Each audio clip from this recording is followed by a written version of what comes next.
Shalom guys, welcome back to Youth News.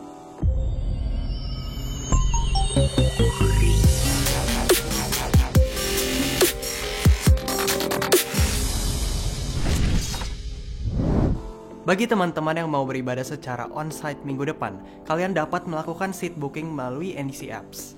Ibadah online juga tersedia melalui YouTube channel NDC Youth.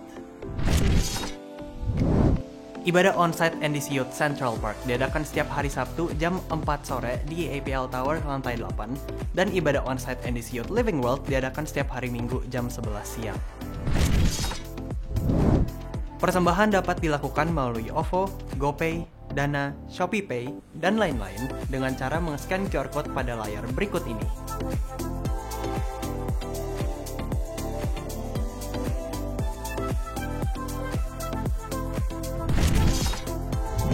Sekian Youth News minggu ini. Stay safe and God bless you. Shalom NDC Youth, welcome back to NDC Youth Online Service. Senang banget bisa kembali menyambut teman-teman dan kita bisa sama-sama kembali beribadah secara online. Yuk sebelum kita memuji dan menyembah namanya, mari kita bersatu di dalam doa. Tuhan Yesus, sungguh kami bersyukur Tuhan atas berkat yang Kau berikan pada hari ini ya Tuhan. Kami bersyukur atas rahmat yang Kau curahkan ya Tuhan. Tuhan, terima kasih juga karena kami boleh berkumpul di sini ya Tuhan untuk sama-sama kembali beribadah kepadamu ya Bapa. Sebentar kami ingin menaikkan pujian dan penyembahan kami. Biarlah segalanya hanya untuk memuliakan nama-Mu Bapa. Terima kasih Tuhan. Dalam nama Tuhan Yesus, haleluya. Amin. Mari siapkan hatimu. Kita mau sama-sama kembali menyembah nama Tuhan kita.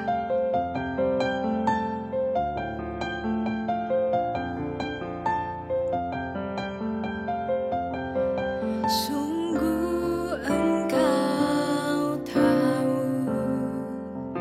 tak ada yang tersembunyi, lebih dari kata Kau tampung air mataku, hanya padamu ku berserah. Kau Tuhan penolong di hidupku, kekuatanku hanyalah di dalam-Mu. Kau setia memulihkanku.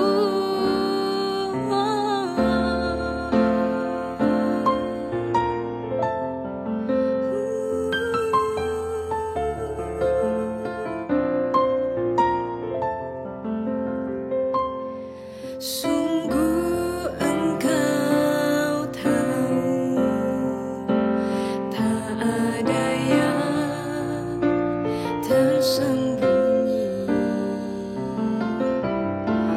lebih dari kata Kau tampung air mataku, hanya padamu ku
Tuhan, penolong di hidupku, kekuatanku hanyalah di dalam-Mu. Kau setia memulihkanku hidupku, memuliakan nama-Mu, rahmat-Mu menaungi hidupku. Kau setia sampai akhir hidupku. Kau setia sampai akhir hidupku.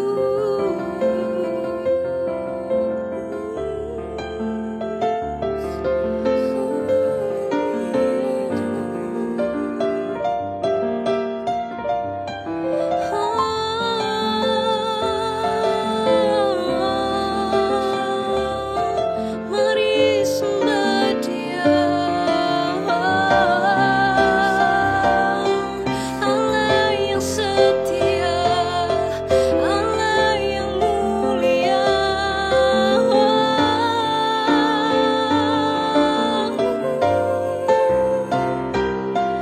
Haleluya, sembah nama-Mu.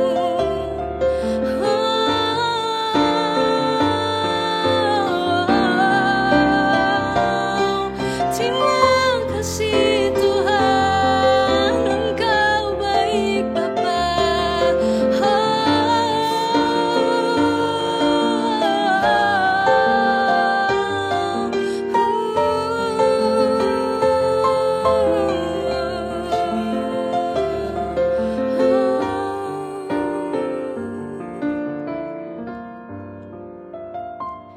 Kau Tuhan, penolong di hidupku, kekuatanku hanyalah di dalam-Mu.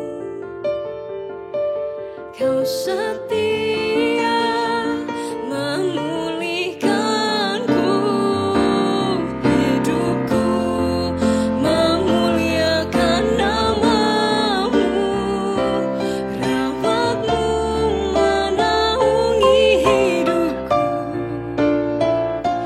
Kau setia sampai akhir hidupku. Kau setia, setia sampai akhir hidupku.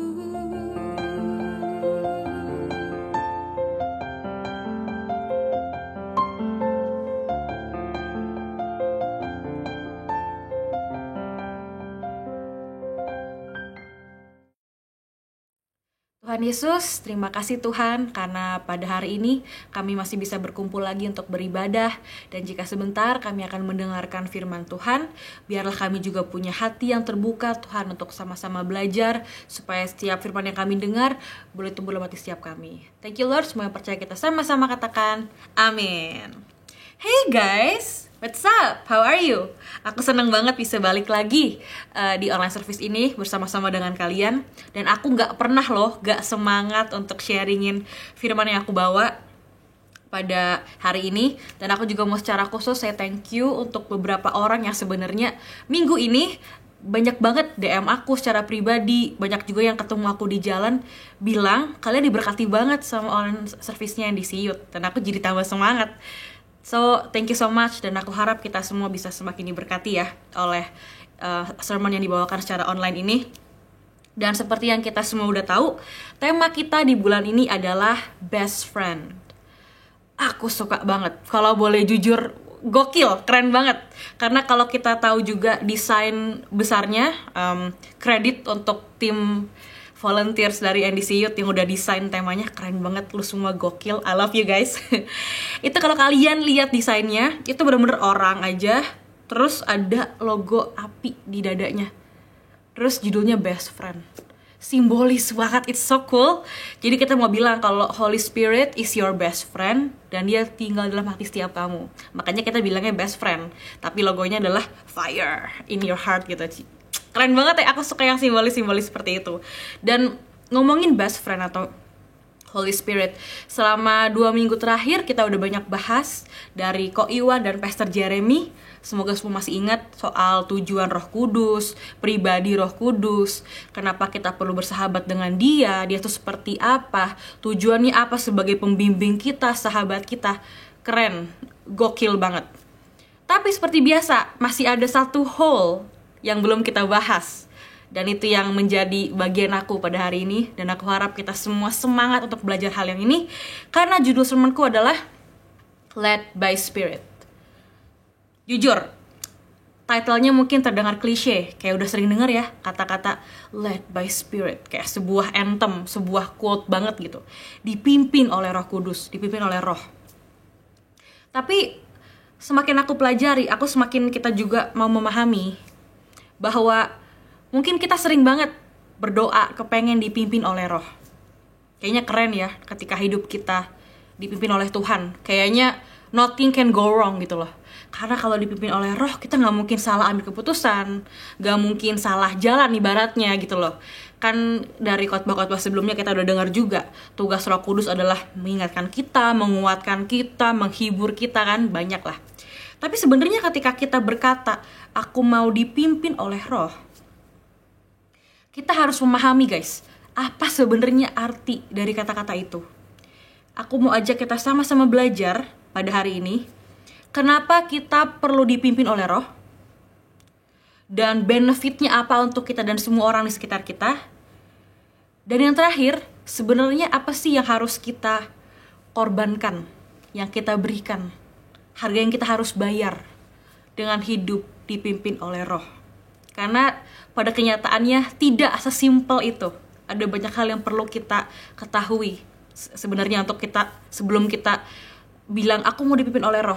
Tidak mudah guys, tapi it's very beautiful ketika kita berhasil menyerahkan itu, hidup kita sepenuhnya kepada Roh Kudus. Dan kita akan bahas hari ini bersama-sama. So are you guys ready? I'm sure you are. Sebelum itu aku mau bilang ya, kalau Roh Kudus tuh sebenarnya pribadi yang sangat luar biasa. Kenapa? Karena sampai Yesus aja ngomong, lebih baik aku pergi supaya dia bisa turun untuk kamu. Jadi sampai Jesus sampai ngomong, it's better if I go, supaya the Spirit can come dan buat kamu gitu. Jadi wow, apakah dia se-amazing itu? Yuk kita baca ayatnya bersama-sama. Di Yohanes 16 ayat yang ke-7. Namun benar yang kukatakan ini kepadamu, adalah lebih berguna bagi kamu jika aku pergi. Sebab jikalau aku tidak pergi, penghibur itu tidak akan datang kepadamu. Tetapi jikalau aku pergi, aku akan mengutus dia kepadamu. Wow, amazing. Peran-peran Roh Kudus kita udah bahas ya dari minggu-minggu sebelumnya. Terus sekarang kalau kita mau dipimpin oleh Roh Kudus gitu loh, caranya gimana sih? Apakah cukup dengan kita, ya udah Roh Kudus, aku undang kau masuk ke dalam hatiku? Surprisingly, yes. Begitu kita percaya kepada Tuhan kita, kepada Yesus, kepada Allah, otomatis Roh Kudus tinggal dalam hati kamu. FYI, ini hal yang luar biasa sih. Karena kita kayaknya mungkin nyaris gak pernah dengar ya dalam sejarah manusia manapun gitu. Selain ini gitu, kita pernah dengar Tuhan ingin hidup di dalam kita. Ibaratnya kan kita sering dengar ya, tubuh kita bait Allah gitu loh. Wow, Tuhan dalam pribadi Roh Kudus gitu mau tinggal dalam diri kita. Jadi tubuh kita tempelnya, baitnya gitu loh. Kan mungkin untuk orang zaman dulu aneh, bingung gitu ya. Karena Bible fact story untuk kalian juga nih, zaman dulu itu untuk kita menghadapi atau menghampiri hadirat Tuhan, itu ada yang namanya kemah suci. Jadi tempat itu tuh tempat yang sangat suci, sangat kudus. Kalau kamu masuk, atau aku juga masuk, kita akan langsung mati. Hadirat Tuhannya sekuat itu. Jadi kalau orang biasa gitu masuk, yang boleh masuk hanyalah nabi yang dipercaya, imam yang dipercaya. Itu pun waktu mereka masuk, mereka tuh pakai semacam ikatan di kaki mereka yang ada loncengnya. Jadi waktu mereka masuk, mereka bergerak di ruangan itu, terus mereka jalan melangkah, itu kedengeran kan dari luar, kring kring gitu kan. Kalau tiba-tiba udah nggak bersuara, artinya apa? Nabinya mati di tempat. Berarti kalau mereka nggak dalam kondisi suci, dalam kondisi kudus, nggak menjaga hadirat Tuhan dalam diri mereka itu, mereka nggak akan lolos di dalam ruangan itu. Terus itu talinya buat apa? Supaya tinggal ditarik nanti dari luar, supaya kita nggak usah masuk ke dalam ambil mayatnya, kan kita nggak bisa gitu loh. Jadi se-eksklusif itu loh guys dalam hadirat Tuhan, FYI. Begitu kita masuk kepada zaman dimana Roh Kudus itu dicurahkan, tinggal dalam kita, tiba-tiba apa? Ya, yang Maha Kudus tuh ini, diri kita. Jadi kadang mungkin agak hard to explain, sulit dipahami, tapi Tuhan kita mau sedekat itu sama kita. Itu the fun fact. Berarti sekarang gimana caranya untuk kita bisa hidup led by Spirit? Ini kita nggak ngomongin sekedar perkataan kita, aku mau dipimpin oleh Roh gitu. Nggak, aku mau kita bener-bener sampai hidup sehari-hari kita led by Spirit. Gimana tuh? Yang pertama, memberikan izin kepada Roh Kudus untuk memimpin hidup kita. Simple. Aku minta kita semua berikan izin kepada Roh Kudus untuk memimpin hidup kita. Apakah Roh Kudus butuh izin kita untuk dia membimbing kita? Karena surprisingly, yes. Itu kerennya juga ya Tuhan kita ya. Berhubungan sama kita tuh gak mau kayak dipaksa gitu loh. Ibaratnya aku ada, tapi terserah kamu mau iya atau enggak gitu loh ibaratnya. Kenapa? Roh Kudus tuh lumayan kalem gak sih ibaratnya, dia tidak pernah marah-marahin kita secara audible gitu, kayak mungkin teriak-teriak atau gimana, kita denger dia keluar gitu, salah tau nggak gitu. Kita nggak mengenal dia seperti itu, tapi dia adalah suara dalam hati kita. Ada yang masih ingat mungkin sharingnya Ko Jaja minggu lalu, dia bisa menegur kita. Kalau kamu berbuat salah, nggak usah ada orang deh yang lihat atau negur kamu. Dalam hati yang terdalam, kamu tahu ada rasa bersalah, ada teguran halus. Itu bukan sekedar hati nurani guys, itu ada Roh Kudus yang bicara. Ketika kita ada bad feeling about this, jangan remehkan itu. Ketika bahkan mungkin teman-teman kita udah ngomong, cuma kita aduh gimana ya guys, sebenarnya gue juga udah ada feeling, tapi lu ngomong gue tambah yakin gitu loh. Kenapa kita bisa lebih yakin sama suara orang lain gitu loh, daripada ketika dari awal kadang Roh Kudus sudah kasih tahu kita. Dan banyak dari kita sebenarnya tuh tahu ketika kita mulai salah jalan, kita berbuat salah. Ini sebenarnya aduh gimana ya, arahnya nih udah agak menyimpang nih, kita semua tahu. Tapi apakah kita izinin suara kecil itu terus berbicara kepada kita? Karena aku inget papaku juga pernah ngomong sama aku ya, Roh Kudus itu bisa diem ketika kamu suruh dia diem. Misalnya aku udah mau berbuat salah, terus ada suara di hati aku, Noni salah, Tuhan sedih kamu kayak gini. Terus aku bilang, diem lu, lu gak ngerti. Oke, dia diem. Makin lama suara itu aku ignore, semakin dia tidak bisa berbicara, karena aku yang mendiamkan dia. Jadi sekarang tantangannya adalah izinkan Roh Kudus pimpin kamu. Makin kamu dekat sama dia, bangun hubungan sama dia, dia bimbing kamu makin signifikan. Percaya sama aku, bangun hubungan sama dia, get to know dia gitu loh. Dia akan ntar jangan, ini oke. Aku kenal sama cowok, bisa ada feeling loh, ini cowok gak bener. Itu terjadi sebelumnya gitu, ini gak bener. Enggak kok, baik kok, gak pernah kurang ajar, gak pernah ngapa-ngapain. Ntar ada kejadian terbukti gitu, aduh bener. Bahkan Roh Kudus bisa bicara ke mamaku, ini orang gak oke, ini jangan gini. Ntar aku kayak, aduh, too many things terjadi ya, aku gak bisa ngomong. Tapi bimbingan itu tuh selalu ada, like a secret voice. Tapi kamu bisa tell him to shut up gitu loh, seakan-akan gitu loh. Jadi kamu harus bilang sama dia, yuk bicara sama aku, bimbing aku. Itu terserah sama kamu. Kita baca di Galatia 5 ayat 25. Jikalau kita hidup oleh Roh, baiklah hidup kita juga dipimpin oleh Roh.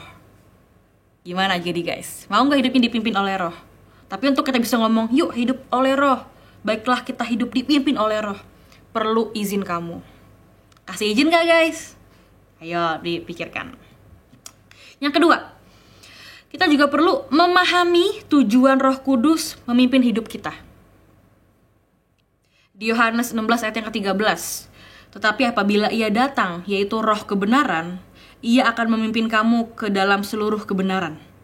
Sebab ia tidak akan berkata-kata dari dirinya sendiri, tetapi segala sesuatu yang didengarnya, itulah yang akan dikatakannya, dan ia akan memberitakan kepadamu hal-hal yang akan datang. Ini ada nyambungnya juga nih sama yang pertama. Kan tadi aku bilang, Roh Kudus akan pimpin kita, kecuali kamu suruh dia diem. Tapi di sini juga ada kata-kata, ia tidak akan berkata-kata dari dirinya sendiri gitu loh, tapi segala sesuatu yang didengarnya, itulah yang dia katakan. Jadi it's okay untuk kamu curhat sama Roh Kudus, karena kalau enggak dia cannot really reply you back gitu loh. Kayak temen gak sih, kalau kita nggak pernah catch up, cerita, update, bangun hubungan, ya dia mau kasih kita advice apa gitu kan. Terus juga dengan kita membaca firman Tuhan, ada ayat-ayat yang akan bisa nguatin kita. Roh Kudus bisa pakai ayat-ayat yang udah pernah kita baca untuk ingetin kita dan kuatin kita di momen-momen kita butuh. Tapi kalau kita nggak pernah baca Alkitab, Roh Kudus mau ingetin apa? Ya nggak sih? Aku sering kok berkali-kali lagi ngapain gitu, ingetnya ini. Atau nggak mungkin bisa jadi kalian pernah nggak sih lagi perjamuan tuh, kadang dibuka rotinya tuh, dibuka plastiknya, di atas rotinya ada ayat-ayat kan. Tuh hafalin tahu. Ya aku gak minta kita hafalin titik koma persis ya, cuma kadang you get the point kan. Nah kayak gitu-gitu kadang bisa terus secara random inget lagi gitu loh. Nah aku percaya Roh Kudus tuh ingetin kita saat kita butuh firman Tuhan. Tapi sekali lagi, kalau lu gak pernah baca, kita gak pernah merenungkan, ya Roh Kudusnya mau ingetin apa? Kayak gitu loh guys. Nah sekarang kita memahami tujuannya apa Roh Kudus ada di hidup kita. Nih ya guys, aku mau kasih tahu. Kadang kita itu memberitakan Injil ya, dalam tanda kutip, atau ngajak orang untuk bisa mengenal Tuhan kita, itu gak sekedar dengan kita tuh ajak mereka ke gereja, atau sekedar kita ngomong sama mereka, lu mesti gini, gue tahu karena gue baca Alkitab. Seringkali itu malah mental. Tapi lu tahu gak apa yang tak akan bisa tertolak dan tidak bisa dilawan ibaratnya? Cara hidup kita. Percaya deh sama aku. Kalau orang lihat hidup kamu, ketenangan kamu, cara kamu menjaga diri di tengah masalah kita tenang dan lain sebagainya, itu kadang membuat orang jadi nanya gitu, kok lu bisa sih very calm under pressure? Kok lu bisa sih maafin orang yang jahat sama lu? Aku tahu ini terdengar sederhana ya, kayak iya lewat hidup kita menjadi contoh. Tapi guys, come on, berapa banyak sih dari kita tuh hidup sehari-harinya tuh ya sama aja gitu. Aku kadang pernah mikir juga ya, aku bisa sharing firman gini ya, sebuah kehormatan sih, sebuah kepercayaan yang besar gitu. Tapi hidup aku tuh masih kadang suka kebablasan ngomongin orang. Kalau sebelah aku umbar-umbar, aku masih jatuh di situ juga gitu loh. Nah kadang aku mikir ya, gimana ya orang lihat aku terus merasa, wow, aku merasakan Tuhan dari wajah kamu. Mana bisa kalau kita ngomongin tuh marah-marah mulu gitu loh, komplain, dan aku sampai hari ini I still suffer from that gitu loh. Jadi kadang aku juga sering ngomong sama tim pelayan gitu ya, kalian tuh kalau ada masalah, mau itu mental health, patah hati, ribut sama orang, jangan upload status deh di Instagram. Aku sering ngomong tuh kadang, dengan catatan kamu udah pemimpin, udah pelayan, nanti dilihat tim di bawah kamu atau orang-orang yang look up to you itu nggak dewasa. Tapi kadang aku juga mikir, kalau aku ngomong gitu, itu good advice gak sih? Apakah kalian merasa jadinya, oh berarti kalau aku udah jadi ketua leader gitu di youth, di pelayanan, aku harus pura-pura kuat terus. Ada masalah jangan diumbar, karena kata Cijes, ntar gak enak liat yang lain, kita gak dewasa. No. What I mean adalah, kita semua tuh sebenarnya punya masalah. Patah hati. Emang cuma kita di dunia ini yang patah hati? Emang cuma kita yang capek di kampus, di sekolah, di kerjaan? No, everyone suffer. Tapi gimana ketika orang lain mungkin marah-marah di IG, komplain, cari jalan pintas, berbuat curang, kita bisa, ya udah deh aku andalin penghiburan dari Roh Kudus aja, doa, akhirnya ada ketenangan dalam hadirat Tuhan, kita nggak marah-marah, kita nggak bete. Di situ loh kadang kita bisa jadi berkat juga guys. Nah itu yang aku mau bilang, mungkin kalau kita hidup dipimpin Roh Kudus ya, otomatis nih sebenarnya nggak mungkin lah kita dikit-dikit ngomong jorok, ya nggak sih? Kalau dipikir-pikir ya, hidupnya dipimpin oleh Roh Kudus, taunya gimana caranya? Kan saya youth setiap minggu, saya ibadah online loh Ci, saya dengerin khotbah Cici. Tapi dikit-dikit marah, di ujung kalimatnya ada pip, pip. Dimintain tolong sama orang tua, marah, sewot. Itu tuh indikasi utama Roh Kudus gak mimpin hidup kita. Kalian pernah lihat orang yang kayaknya tuh positif banget, anget banget, baik banget. Kita tahu lah guys, kita bisa bedain kok ketika orang hidup dipimpin oleh Roh sama yang enggak. Akan beda teman-teman kita yang saat teduh tiap hari sama teman kita yang enggak. Kita tahu. Mungkin mereka gak upload tiap hari, saat teduh nih gitu. Yang upload ayat belum tentu lebih baik, yang enggak juga belum tentu enggak lebih baik gitu loh. Tapi kita tahu, kita semua can feel it ketika hidup dipimpin oleh Roh Kudus. Dan aku mau kita semua juga punya keinginan yang sama. Nggak usah pamer-pamer deh, wah gue bisa bahasa roh, gue penuh karunia Roh Kudus. Itu level berikutnya deh, kita yang santai dulu lah. Tapi santai juga bukan berarti gampang ya. Kalau kita hidup dipimpin oleh Roh Kudus, kelihatan kok perubahan kita. Cara kita ngatur emosi, inner peace kita, cara kita ngomong sama orang dalam tekanan, beda. Aku ngomong gini bukan berarti aku udah sempurna.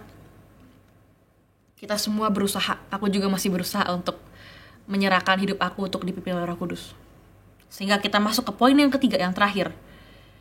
Apa sih yang harus kita korbankan sebenarnya dengan kita dipimpin oleh Roh Kudus? Yang ketiga, bersedia menderita untuk tujuan ilahi. Karena guys, fakta berikutnya dengan kita bilang hidup mau dipimpin oleh Roh Kudus adalah kita hidup tidak menurut daging lagi. Apa itu artinya hidup tidak menurut daging?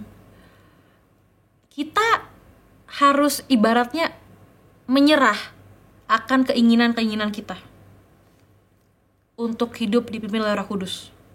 Karena secara otomatis kita akan punya keinginan-keinginan yang gak sesuai. Berapa banyak sih dari kita jatuh cinta sama orang yang buat kita jauh dari Tuhan? Pernah gak aku kena korban itu? Pernah hampir. Kok sama cowok ini gue tahu nih, gue jauh dari Tuhan. Gue tahu, gitu loh. Gak sama kepercayaannya. Bukan berarti semua orang yang beda agama tuh lebih buruk ya, nggak, aku gak ngomong kayak gitu. Tapi ketika ada orang yang udah gak usah ibadah, udah sama aku aja gitu loh, kayak gitu-gitu kan, itu hal yang kita anggap remeh, tau nggak? Tapi itu signifikan nanti gitu loh. Ketika teman-teman kita udah ajak kita coba-coba yang enggak, dikit-dikit aja dulu, dikit-dikit. Padahal hal tersebut menentang advice orang tua kita, papa mama kita udah bilang jangan, jadi kita udah tahu lah salah gitu, tapi kita masih ya udahlah nggak apa-apa lah. Itu kamu menderita loh sebenarnya. Kenapa? Kalau mau hidup dipimpin Roh Kudus, berarti ya udah lu lurus ke depan. Ibaratnya, aduh, aku diajak begini, diajak begitu. Kamu pikir itu simple ya? Itu kadang nggak simple, itu very complicated. Sampai usia aku hari ini, aku umurnya udah nggak youth. Kalian semua anak kita, aku udah nggak youth. Itu masih struggle kedagingan yang kita semua masih korbankan setiap hari untuk kita rela dipimpin oleh Roh Kudus. Jadi aku mau bilang, dipimpin Roh Kudus keren gak? Gokil lah. Gue liat lu dipimpin Roh Kudus, pasti lu keren banget. Dan gue akan feel it, dan gue akan respect. Jadi contoh gak buat orang lain? Jadi berkat. Orang tua lu pasti berasa, teman-teman lu pasti berasa, pacar lu pasti berasa. Semua orang akan diberkatin. Tapi pada kenyataannya, korbankan kedagingan kita. Ibaratnya hidupku bukannya aku lagi kan, tapi Kristus dalamku. Itu kata-kata yang bagus, tapi itu tidak mudah. Dan kita butuh punya kerelaan itu untuk mau dipimpin oleh Roh. Karena itulah tujuan hidup kita, jadi berkat untuk orang lain. Hidup kita memberkati banyak orang, hidup kita berarti. Di Roma ayat 18 saja, Rasul Paulus bilang apa? Sebab aku yakin bahwa penderitaan zaman sekarang ini tidak dapat dibandingkan dengan kemuliaan yang akan dinyatakan kepada kita. Aku mau kita semua ingat ayat ini setiap kali kita mulai ngerasa ikut Tuhan tuh berat. Ikut Tuhan itu membuat kita kehilangan beberapa temen yang mungkin kita dulu sayang, kita asik, tapi kita tahu jalan hidupnya udah gak sesuai. Dan kita harus tinggalin. Stephen Furtick pernah bilang, Ada beberapa call dari teman-teman lama gue yang gue udah gak bisa pick up karena my calling is so important. Wah gila tuh deep banget.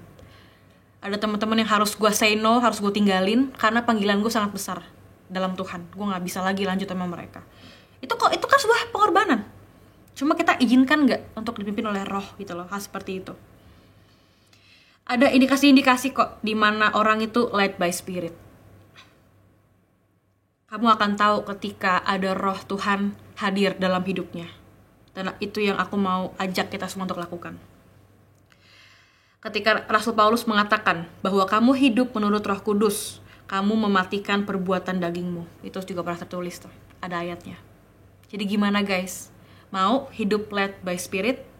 Are you excited? Because actually I am.